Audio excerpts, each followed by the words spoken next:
السلام علیکم ورحمۃ اللہ وبرکاتہ۔ الحمدللہ والصلاة علی رسول اللہ، اما بعد۔ عن ابی ہریرہ رضی اللہ تعالی عنہ قال قال رسول اللہ صلی اللہ علیہ وسلم الصیام جنۃ، رواہ البخاری۔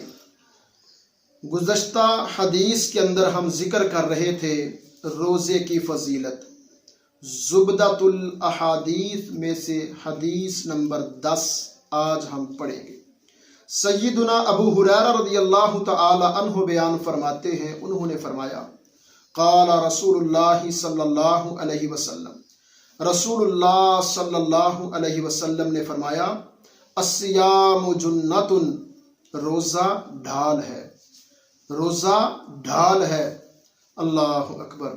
گزشتہ حدیث کے اندر روزے کی فضیلت کا ذکر ہوا تھا کہ جو ایمان اور احتساب کی حالت میں روزہ رکھے گا اللہ گزشتہ گناہوں کو معاف فرما دیں گے۔ اور یہاں پر رسول اللہ صلی اللہ علیہ وسلم نے فرمایا الصیام جنۃ، روزہ ڈھال ہے، روزہ رکھو اللہ کو راضی کرنے کے لیے، اللہ کو خوش کرنے کے لیے۔